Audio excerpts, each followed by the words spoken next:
Witam Was wszystkich bardzo serdecznie w kolejnym odcinku na kanale o pająkach, skorpionach i innych cudach. W tym odcinku przygotujemy zbiornik dla nowej grupy zwierząt. Część może już z Was o niej wie, część może nie, która będzie wypełniała trzeci człon nazwy mojego kanału. Bo jak wiecie, nazwa mojego kanału składa się z 3 członów. O pająkach, skorpionach, innych cudach. I w tym odcinku zostaną zaprezentowane zwierzęta, które będą należeć właśnie do tego trzeciego członu, który w końcu wprowadzę w życie. Ponadto jeszcze chciałbym Wam podziękować za 55 subów, oby tak dalej. Jak widzicie, kupiłem braplast dla tych zwierząt. Ma już wypaloną wentylację na klapie. Ma też ją wypaloną na bokach, już pokazuję. Patrzcie proszę. Jest to pojemnik o wymiarach 39 na 27 na 29 cm. Pierwsze co musimy zrobić, to wypełnić pojemnik podłożem. Nie jest to pojemnik jakoś specjalnie wielki, jednakże nasi przyszli podopieczni lubią się zakopywać, to też będziemy musieli im zapewnić dość grubą warstwę podłoża. Swoją drogą zapraszam Was na film z unboxingu, w którym otwierałem paczkę, w której były te materiały. Odnośnik do filmu znajdziecie, zdaje się, że dla Was w tym rogu. Zatem otwieram pierwszą paczkę. Patrzcie, jak się ładnie nożykiem tak otwiera. I wysypuję, jeszcze tylko na krzyż zrobię. Ojeju.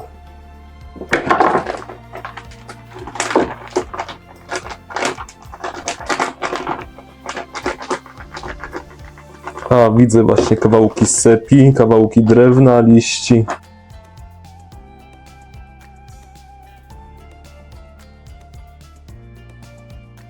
Mamy zatem już pierwszą warstwę podłoża dla naszych przyszłych podopiecznych. Jeszcze tylko tutaj resztkę wysypię. Popatrzmy. Mamy piękną warstwę ziemi, ale to nadal za mało, zatem otwieram kolejną paczkę.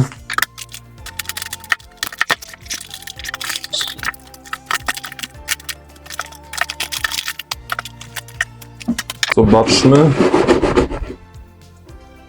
Myślę, że jeszcze otworzę jedną paczkę, ale to zrobię tą, którą otwierałem na filmie z unboxingu. Mam tutaj tą paczkę, którą otwierałem na unboxingu.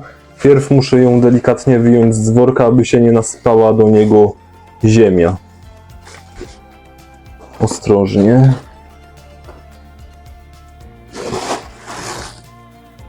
I proszę, teraz ją wysypię tą ziemię. No już pewnie widzicie, jakie zwierzęta będą tutaj mnie skrzkać, krocionogi. No ciężko utrzymać to w niespodziance, w nieświadomości waszej, ale no kiedyś to się musi wydać. Po prostu nigdy nie mówiłem tego zbyt wcześnie na innych filmach, tylko czekałem, aż podejmę konkretne działania. Proszę bardzo, mamy tutaj piękną, grubą warstwę ziemi. Zaraz pokażę Wam to z boku. Mamy tutaj piękną, grubą warstwę torfu dla krocionogów. Myślę, że to będzie dla nich wyśmienite miejsce do życia. Zobaczymy, co tutaj mamy. Mamy tutaj właśnie takie kulki ziemi, zbite kulki ziemi. Mamy tutaj liście, już lekko podgniłe. Mamy tu jakieś gałązki, korzonki. Mamy tutaj właśnie kawałki sepi, którą wije będą jadły. Oczywiście potem jeszcze dam własną sepię, ale widziałem tutaj też dużo większe kawałki sepi. Zatem myślę, że możemy przejść do kolejnych etapów przygotowania domu dla naszych wijów. Kolejnym etapem naszych działań będzie połamanie tej portugalskiej tuby z kory dębu korkowego, gdyż z połamanych jej fragmentów powstaną schronienia dla naszych podopiecznych, którzy po prostu będą pod tymi kawałkami kory sobie bywać. Łamanie tej kory uchodzi za bardzo łatwe, zaraz przekonamy się, czy to prawda. O, naprawdę to jest prawda, patrzcie, jak łatwo to idzie. Patrzcie proszę, powstały w ten sposób 2 kawałki 2 kawałki korka, 2 kawałki kory, dzięki któremu nasi podopieczni będą mieli w czym mieszkać. W tym momencie w zbiorniku umieszczę jeszcze ten korzeń driftwood, który też będzie służył jako dekoracja, jak i pewna forma pożywienia dla naszych podopiecznych. Proszę bardzo, jak to się tu ładnie prezentuje. I umieszczę jeszcze wtedy te kawałki korka. No, tutaj pójdzie korek, tu pójdzie korzeń. No, myślę, że jeden korek będzie wystarczający. Drugi kawałek użyję przy innych moich działaniach. Teraz przy aranżowaniu zbiornika użyję oto tej posypki tropikalnej. Pierw myślę wyjmę jednak ten korzeń i korek, żeby więcej można było tej posypki posypać. No myślę, że ona też będzie w pewnym sensie tworzyć warstwę pożywienia dla naszych podopiecznych. Zatem też powinno być jej jak najwięcej.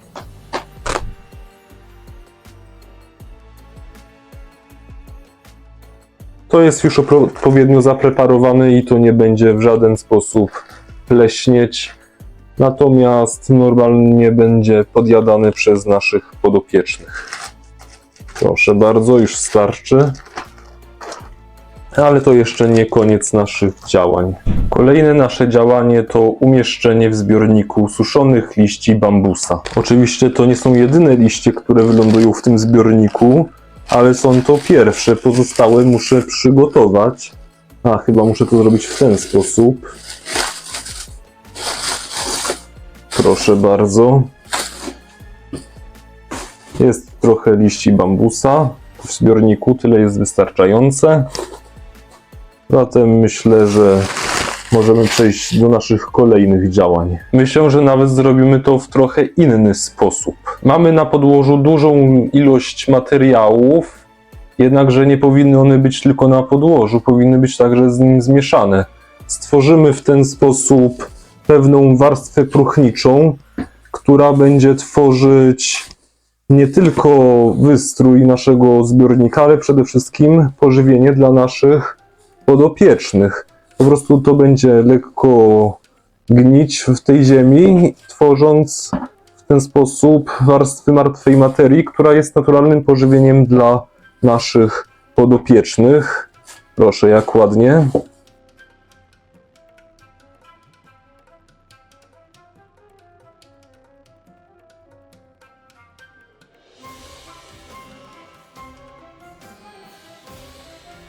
Teraz dokonamy kolejnych działań. Wyparzymy liście dębu. One są normalnie liśćmi akwarystycznymi, jednakże po wyparzeniu będę mógł ich też użyć do terrorystyki. Wyparzam je dlatego, że nie wiemy, co na nich jest. Co ciekawe, liście dębu oczywiście używane w terrorystyce służą do dodawania do wody garbników, które tworzą środowisko przyjazne dla wielu gatunków ryb, takich jak neony, podobnie jak dodawane do wody korzenie itp. No, myślę, że u mnie będą wyśmienitym pożywieniem dla naszych wijów. Zostawię je tu tak na chwilkę, aż się wyparzą i potem przejdziemy do kolejnych działań. W czasie, gdy liście się parzą, dodam jeszcze jedną warstwę posypki tropikalnej, tak aby było tego jak najwięcej, a także żeby było w ogóle to na wierzchu. O, proszę. Wobec wcześniejszych działań myślę, że korzeń też zaaranżuję w inny sposób. Będzie on nieco bardziej wkopany w podłoże, w ten oto sposób. Tak. A nasza tuba korkowa, nasz korek będzie umieszczona w ten sposób. Po prostu wije się pod nią tak chowały i będą sobie pod nią żyły. Proszę, powiedzcie, że ładnie to wygląda, czyż nie? Jeszcze tylko wyjmę tubę na czas wysypywania kolejnych liści. No tak to bywa, że trzeba czasem przełożyć w to miejsce, potem w to miejsce bo po prostu najlepsze pomysły przychodzą w trakcie działania. Teraz przygotujemy się do zalania ciepłą wodą fragmentu tego brykietu muchu torfowca. Naprawdę zaleję tylko niewielki kawałeczek, gdyż z całości może być 4,5 litra. No a nasz zbiornik jest stanowczo za mały na taką ilość muchu. Myślę, że kilkanaście, tylko kilkadziesiąt, może kilkaset mililitrów będzie wystarczający. Zatem otworzę paczkę, zrobię to, myślę, że w ten sposób. O, poszło. Patrzcie, jak ładnie schodzi. Potem to jakoś zabezpieczę. I tak jest to jeszcze w drugiej warstwie plastiku, więc nie ma co się martwić. Co by tu zrobić? Myślę, że po prostu się rozetnie tutaj i się otworzy dalej.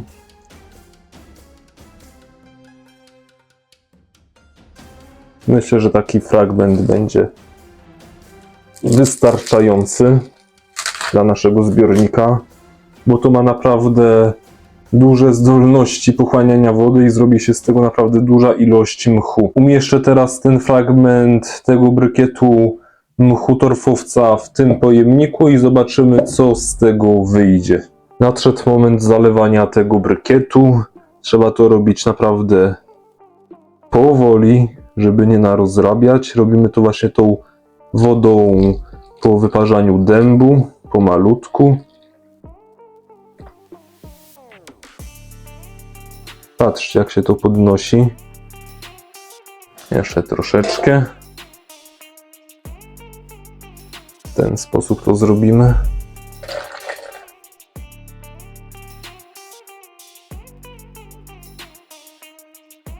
Już widzę, jak się to powiększa.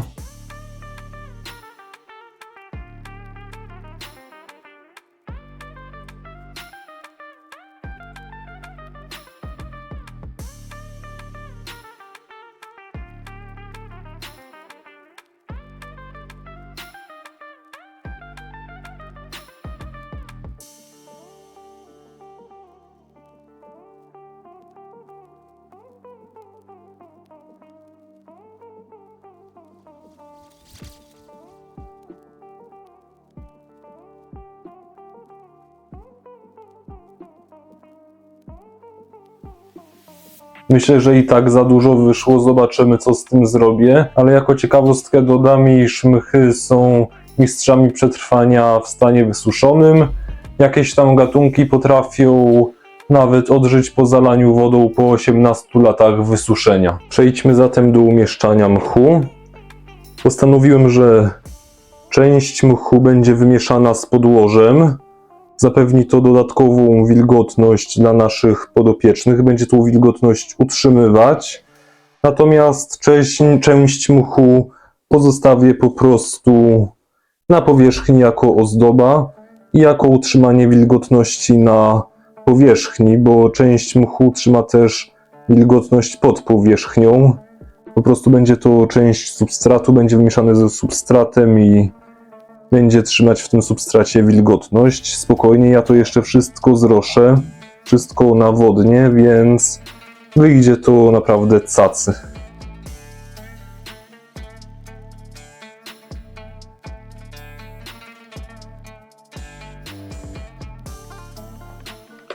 Teraz przyszła pora na wykładanie liści dębu, tylko jeszcze ten korzeń lekko wyjmę, żeby i tak mimo wszystko było go lepiej widać co nieco.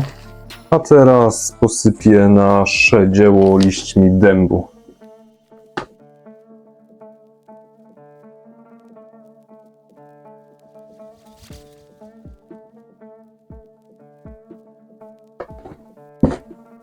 Widać, mech też jest na podłożu jak najbardziej. Zatem wszystko będzie wyglądać bardzo naturalnie. Jeszcze wspomnę, że mieszkać tu nie będą tylko wije, ale także pewne inne zwierzątka, które będą pełniły bardzo ważną rolę w działaniu tego ekosystemu.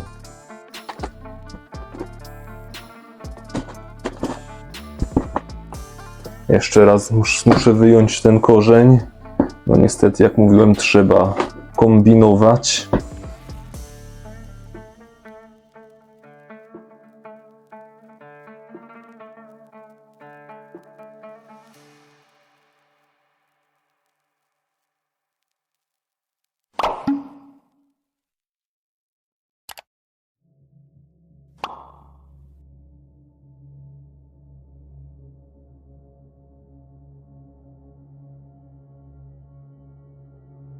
A teraz nadszedł czas na ostateczne umieszczenie w zbiorniku kawałka tuby korkowej. O proszę, tak. Umieszczę jeszcze tradycyjnie w zbiorniku trochę liści tropikalnych, żeby nieco przyzdobić ten zbiornik czymś innym. I myślę, że możemy powiedzieć, że pożądany efekt już osiągnęliśmy. Poczekam jeszcze chwilę, aż zbiornik nieco przeschnie, aby podjąć jeszcze pewne działania. W zbiorniku tym umieszczę jeszcze nieco otrębów owsianych jako pożywienie dla tej pewnej grupy zwierząt, zanim jeszcze zaczną się na dobre procesy gnilne. Jak i też umieszczę w zbiorniku tą sepię, kość mątwy, połamię ją na kawałki, aby po prostu wije mogły sobie na bieżąco podgryzać ją, pozyskiwać wapno potrzebne im do życia. To znaczy do tworzenia pancerzy, czyli do życia, ale przede wszystkim to tworzą dzięki temu nowe pancerze. Bo ciekawostka, wije to stawonogi, a stawonogi wymagają właśnie wapnia, bo muszą tworzyć nowe pancerze, bo zrzucają po prostu stary, wtedy rosną i muszą mieć wapno na utworzenie nowego pancerza, to tak zwana wylinka. Na dzień dzisiejszy to już moje wszystkie działania, teraz muszę czekać aż kupię wije, wtedy będę mógł je wpuścić do zbiornika i pokazać Wam ten proces. Witam Was po kilkudniowej przerwie, kiedy już nabyłem nasze wije. Jeśli byście się mnie pytali, dlaczego mam ubraną rękawiczkę, to odpowiadam. Wije wydzielają pewną źle pachnącą, źle smakującą substancję, której lepiej unikać niż potem z nią walczyć z jej skutkami. Ponadto niedobrze by było, gdyby się dostała do oka. Zatem w ramach zabezpieczenia właśnie ubrałem oto tę rękawicę. Widzicie tutaj właśnie via kenijskiego, czyli Telnodeinophusa aouti. Wij ten ma raczej brązowy pancerz, dorasta do 16-18 cm długości. Wyjmiemy go na chwilkę przed włożeniem do terrarium.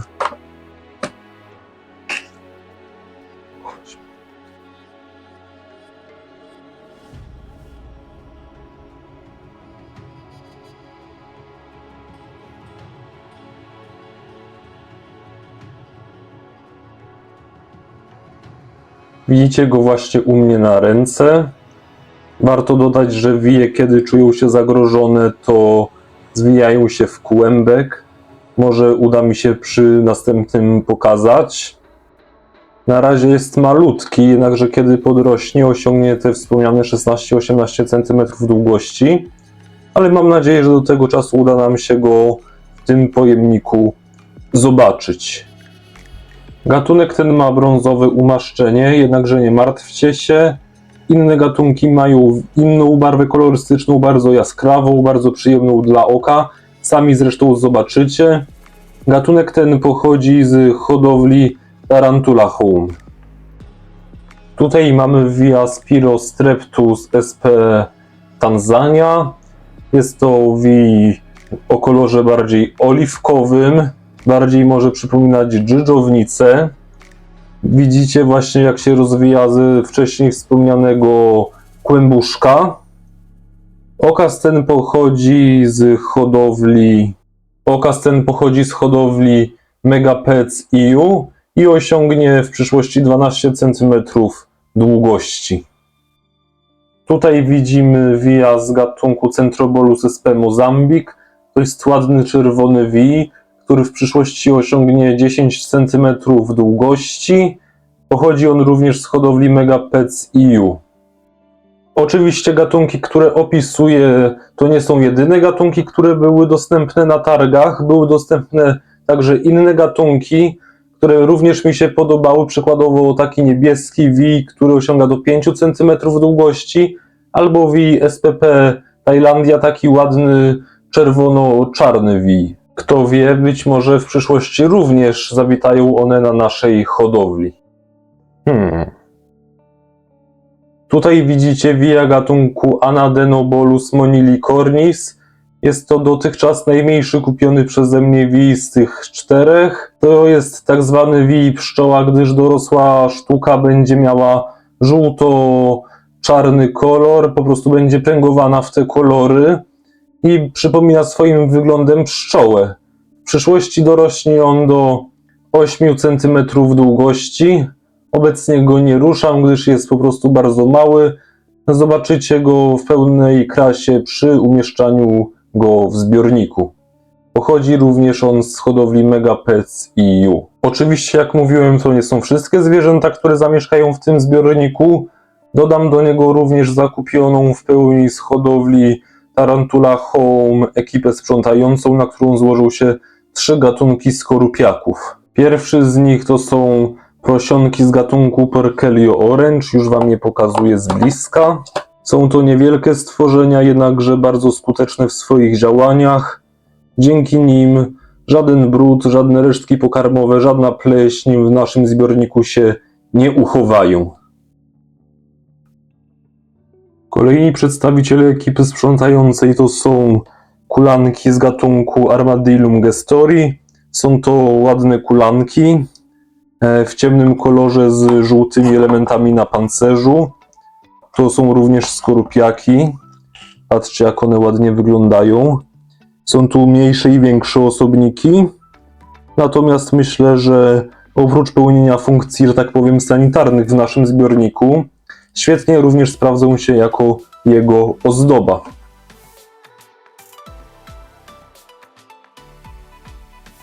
Ostatnia część naszej ekipy sprzątającej to są nieco większe prosionki z gatunku Porkelio Levis Dairy Cow.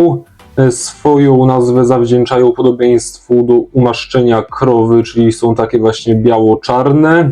Teraz pewnie słabo je widzicie, gdyż zakopały się w ziemi, jednakże zobaczycie je lepiej przy wpuszczaniu ich do zbiornika. Widzicie teraz zbiornik z bliska. Pewnie możecie zauważyć, że otwory wentylacyjne zostały pokryte bandażem, tak aby uniemożliwić potencjalną ucieczkę mieszkańców zbiornika. Wprawdzie raczej te grupy zwierząt nie uciekają z zbiornika, w którym mają zapewnione warunki, po prostu mają tam dobrze, ale w ramach ostrożności podjęłem takie działania. Puszczanie naszych lokatorów zacznę od prosionków Porkelio Levis. Po prostu pojemnik, w którym się znajdują, wysypię wraz z ziemią, która się w nim znajduje.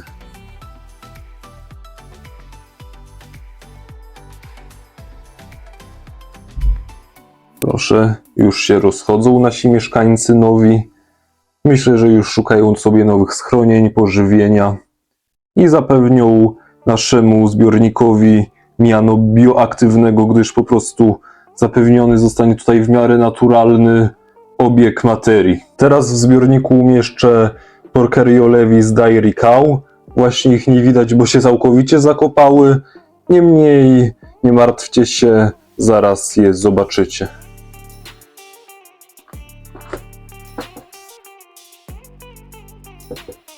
Patrzcie tylko.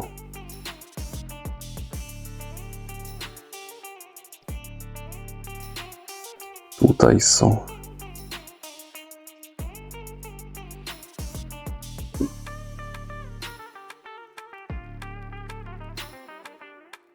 Ostatnią część ekipy sprzątającej, czyli kulanki Armadillum gestori, damy może w tej części zbiornika.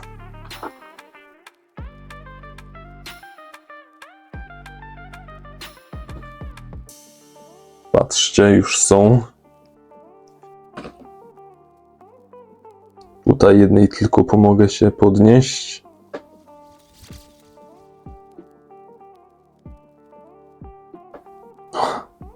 Już jest. Jak widzicie, nasi podopieczni już się rozchodzą po swoim nowym domu. Zobaczymy, jaki efekt przyniesie nasze działanie.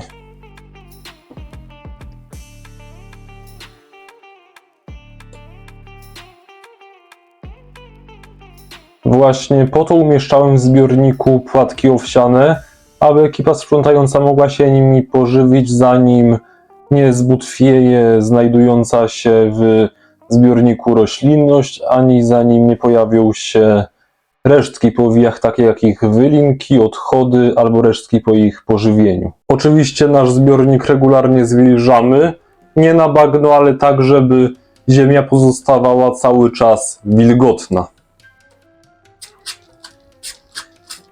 Pierwszy wij, którego umieszczę w zbiorniku, to Spirostreptus sp. Tanzania. Już się rusza właśnie, zobaczmy, czy wyjdzie sam. Tak, idzie sam. No chodź malutki. Albo malutka, w sumie nie wiem jakiej one są płci.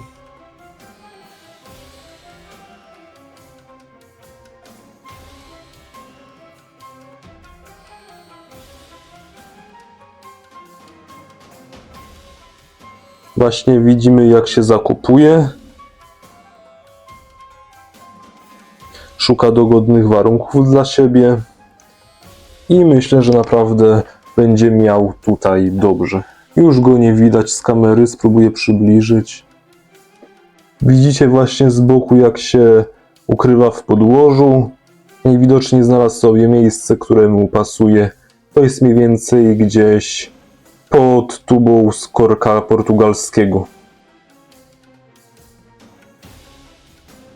Teraz przed Państwem jest nasz wij kenijski, który też zaraz zobaczy swój nowy dom. No wchodź malutki. Idziesz, czy nie idziesz? Tak wolisz?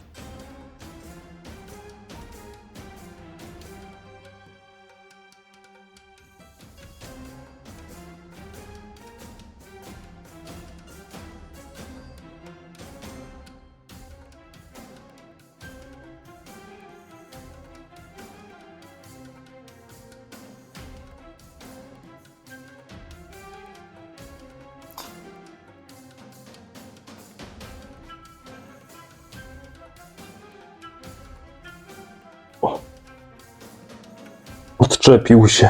Przyznam się, że to jak poruszał łapkami, to było czuć nawet przez rękawiczkę. Proszę, zobaczcie jak idzie. U góry.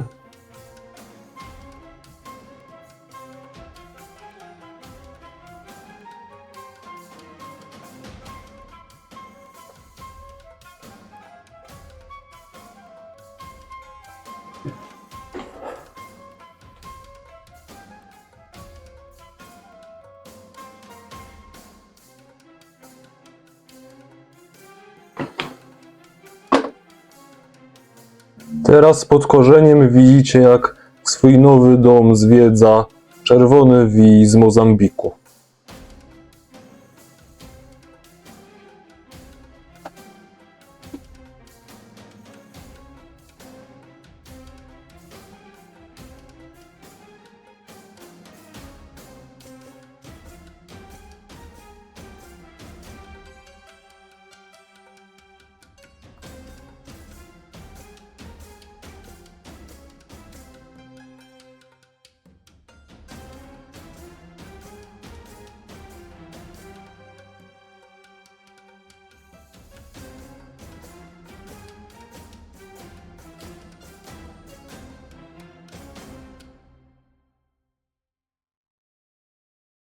Natomiast teraz umieszczam naszego z najmniejszych wijów, czyli wija pszczółkę.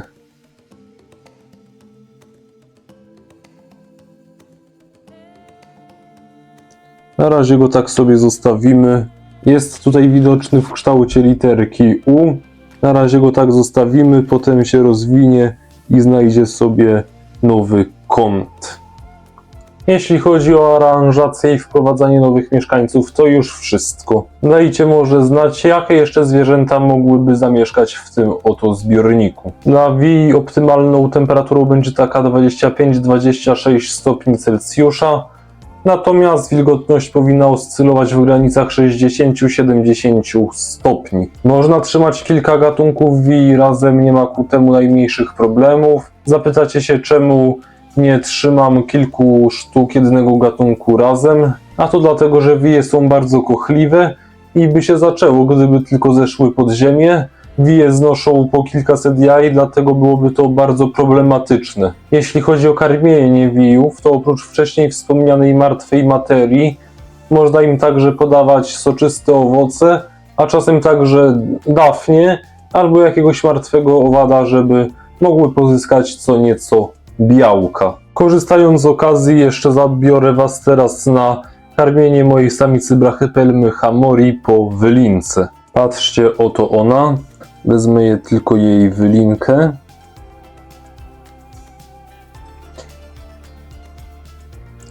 Zobaczcie, już daję jej karaczana.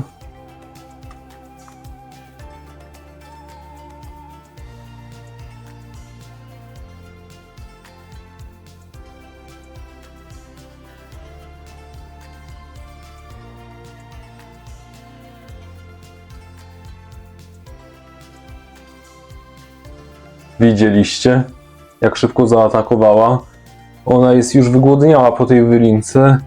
Widzicie, że ma raczej mniejszy odwłok niż Carapax, więc dlatego jak pająk tylko stwardnieje, należy go nakarmić. W tym odcinku to już wszystko. Dziękuję Wam bardzo za oglądanie. Mam nadzieję, że Wam się podobało. Zapraszam Was na mojego Instagrama, link znajdziecie w opisie. Zostawcie proszę lajka, subę i komentarz. Będę za to bardzo wdzięczny. Zapraszam Was na kolejne odcinki, które już niebawem. Do zobaczenia i cześć!